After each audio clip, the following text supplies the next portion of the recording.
Halo pemirsa, berjumpa lagi dalam Berita Mataram hari ini. Sejumlah berita penting dan menarik lainnya telah kami siapkan untuk Anda dan berikut diantaranya. Ribuan keluarga di 5 kecamatan di Lombok Barat mulai kekurangan air bersih. Berkomplot mengedarkan narkoba, 3 pria di Mataram diringkus polisi. Calon haji di Mataram ramai menukar uang rupiah ke real menjelang keberangkatan ke Tanah Suci. Bersama saya Rahayu Japar, inilah Berita Mataram selengkapnya.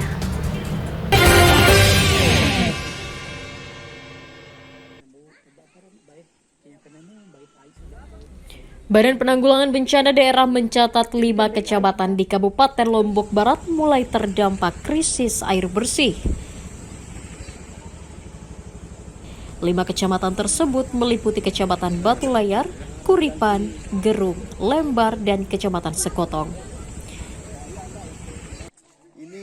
BPBD mencatat hingga saat ini sebanyak 14.000 keluarga terdampak di puluhan desa dan telah mengajukan permohonan penyaluran air bersih.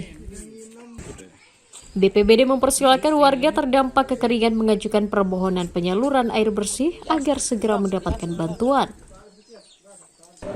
Desanya sampai saat ini baru desa Penangga yang sudah masuk suratnya, Lebontreng belum sampai suratnya ke sini, dan Sekotong Timur sudah masuk permohonan air bersihnya dan permohonan tandon termasuk sumur bor.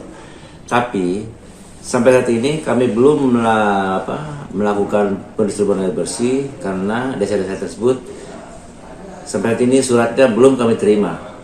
Baru naik, belum dikirim, belum sampai ke kami, tapi konfirmasi HP sudah.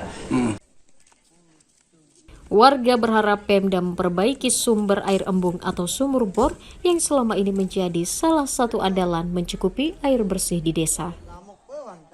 Keberadaan embung yang ada di Orong ini masih jauh dari kelayakan karena kondisinya sekarang sudah ketimbun sama banyak pasir dan batuan. Ya, bagaimana agar pemerintah bisa membersihkannya, maksimalkan untuk penggunaannya. Karena di sini kita memanfaatkan embung ini untuk menampung air dan kemudian di saat kemarau seperti ini kita menggunakan airnya untuk kebutuhan sehari-hari. Selain melakukan penyaluran air bersih, warga juga meminta pemerintah daerah segera memperbanyak sumur bor di seluruh titik terdampak kekeringan sebagai solusi kekeringan jangka panjang. Hairul Amri melaporkan dari Kabupaten Lombok Barat.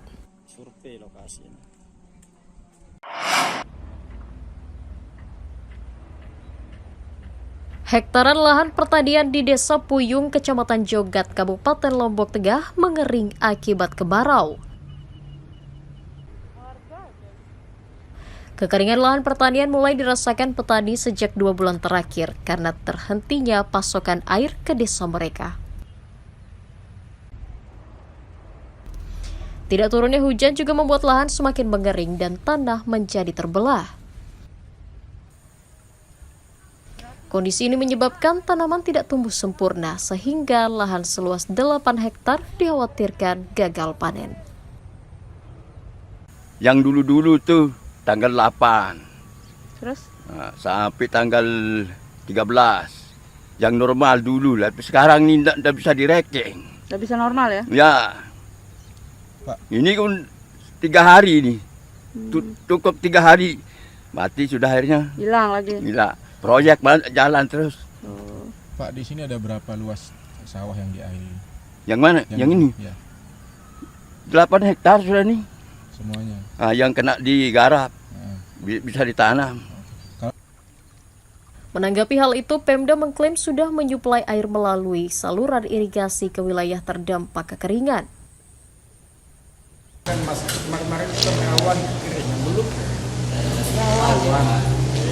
Ya kalau dibiarkan dia potensi akan gagal gitu. Tapi itu bisa kita atasi. untuk yang memanfaatkan bendungan. Penyebabnya kemarin itu kan tersumbatnya pintu pasok karena ada perlambatan itu yang diselesaikan hari Jumat. Iya, sudah dibersihkan, sekarang debitnya udah besar. Selain mengajak petani memperhatikan pola tanam, Pemda juga meminta mereka kreatif membuat sumur resapan di areal persawahan dan tidak tergantung pada air irigasi yang airnya terbatas. Lukmanul Hakim melaporkan dari Kabupaten Lombok Tengah. Sejumlah petani tembakau di Desa Semoyang, Kecamatan Praia Timur, Kabupaten Lombok Tengah mulai mengeluhkan keringnya lahan pertanian mereka. Hal itu akibat embung yang selama ini menjadi sumber air untuk mengairi lahan mulai mengering sejak tidak turunnya hujan sejak 2 bulan lalu. Petani terpaksa membeli air mulai Rp200 hingga Rp250.000 per tangki untuk mengairi lahan agar tembakau tidak mati. Kondisi tersebut dikeluhkan petani karena semakin membebani biaya produksi mereka. Pasalnya, mereka juga telah mengeluarkan biaya cukup besar karena naiknya harga pupuk dan obat-obatan. Mungkin kita kejauhan ke satak semotor. 200.000 per satu pick up itu. Itu untuk mengairi berapa sawah? Itu sawah. Bisa baik nasi satak nih. Sampai 1 hektar? Nyampe. Nggak nyampe ya? Nggak bisa? Nyampe. Oke. Nah, tapi kering, kan musim kemarau sekarang. Ini pun untuk tembakau ini kita beli air juga. Oh, beli? Iya, beli. Beli di mana, Pak? Di ini ada yang jual-jual yang pakai mobil itu kan. Berapa itu? Per tangkinya. Nggak tahu bapak saya ini berapa. Tergantung, ada yang 300, 250 per tangkinya. Yang tangki 1.500. Iya. Yang 5.000 liter itu ya? Iya. Itu cukup nggak? Mana cukup? Kadang-kadang kita beli 2 tangki, 3 tangki baru cukup. Petani meminta pemerintah daerah mencarikan solusi untuk mengairi lahan mereka dan membuatkan sumur bor di areal persawahan sebagai sumber air utama untuk mengairi persawahan saat musim kemarau.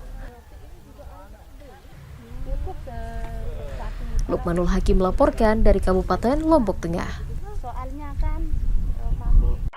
Kemudian datanglah bapak ini yang 2 orang. Ya, jadi semua kita akan geledah ini. 3 pria berinisial IBSP, IGW, dan LSF diringkus Satuan Reserse Narkoba Polresta Mataram karena berbisnis narkotika. Ketiganya diringkus di sebuah rumah kontrakan di wilayah Cakranegara usai mengonsumsi narkoba.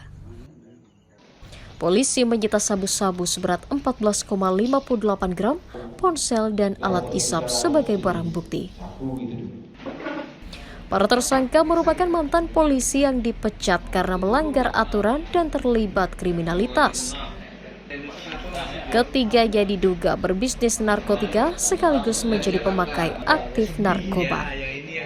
Di situ di rumah dari saudara IBSP ini kami temukan barang bukti di ruang tamunya, di dinding ruang tamunya, di belakang sound system, dia simpan disembunyikan di sana. Saat kami melakukan upaya paksa tersebut, yang bersangkutan baru selesai memakai dan saudara LSF ini baru datang untuk diajak makai, Salah seorang tersangka mengelak disebut pengedar dan mengaku hanya menyediakan tempat mengonsumsi narkotika dengan imbalan ikut menikmati sabu-sabu. Atas ulahnya, para tersangka dijerat Undang-Undang Narkotika dengan ancaman hukuman minimal 4 tahun penjara. Awaludin dari Kota Mataram melaporkan.